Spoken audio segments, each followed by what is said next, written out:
Diane Charnov's unfinished SAT, Pencils Down, is among the works on display at Target Gallery's exhibition, Interlude, Unfinished Works.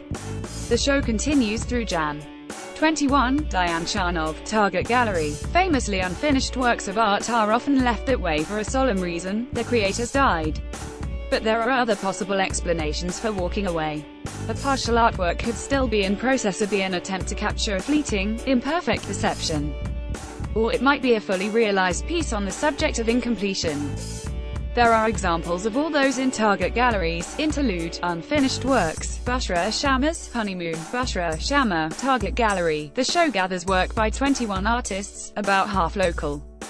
The abstractions include Barbara Januskowicz's color field painting, which has room for one more broad, fluid stroke, but won't get it. The composition is fixed for all time by the resin that coat the surface.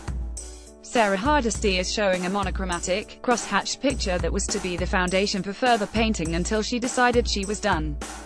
Katie Mixon applies layers of pigment and then cuts into them to reveal the colors below. Her piece is at level 4 of a procedure that usually goes to at least 10.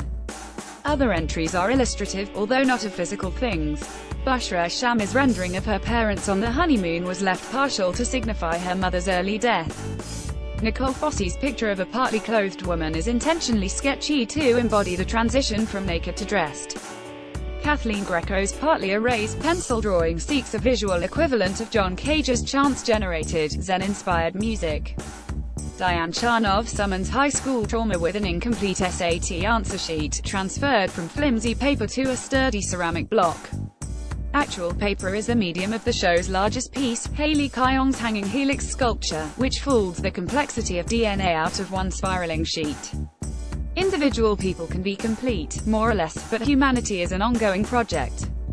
Interlude, Unfinished Works through January 21 at Target Gallery, 105N Union Street, Alexandria, 703-746-4590, torpedofactory.org/target. Among the perplexities of our age is that art is becoming less durable and kitsch more so. Artists intentionally work with stuff that won't last: plants, ice, light, cardboard, while computer memory allows snapshots and cute animal-esque to endure, theoretically, at least forever. Italian architect Andrea Ponzi's sketches, on display in Face It, at Cross Mackenzie Gallery, combine aspects of the eternal and the disposable. They're rendered with neoclassical technique on post-it notes. The gallery is papered with about 2,000 Ponzi drawings, each of a face the architect says is imaginary. Nearly all are on small squares of yellow paper, some in a brighter shade. These are an off-brand, most are in a single color, usually black or red, but some are in multiple hues. About 70 of the drawings are on larger sheets. The bigger ones are in charcoal, the smaller ones also employ pencil, ink and occasionally paint. Ponzi may not portray actual people, but that doesn't mean there are no sources for his pictures. The architect grew up in Tuscany and attended college and museum-rich Florence, where he's based. The stylistically diverse sketches range from realistic to playful and indicate a familiarity with both the old masters and the New Yorker. Lined up neatly together, the drawings also suggest Warhol and other modernists who embraced mechanical reproduction. It's only the format of Ponzi's sketches, however, that's repeated. Every visage is different, which makes Face It a small act of rebellion against mass-produced culture. Face It. Sketches by Andrea Ponzi through Jan. 18 at Cross Mackenzie Gallery, 1675 Wisconsin Avenue. NW 202-337-7970, crossmackenzie.com. Susan Meiselas's photo of President Anastasio Somoza from her 1981 book, Nicaragua. Susan Meiselas, the beret-clad man clutches a machine gun in one hand and a flaming, gasoline-filled Pepsi bottle in the other. The image is far more famous than Susan Meiselas, the American photographer who made it, and maybe even than the late 1970s Civil War it encapsulated. The picture even became a symbol of the force that won the conflict, Frente Sandinista de Liberación Nacional, or simply, the Sandinistas. The reissue of Meiselas's 1981 book, Nicaragua, is the occasion for a traveling show of the same name now at DC's Liquor Store.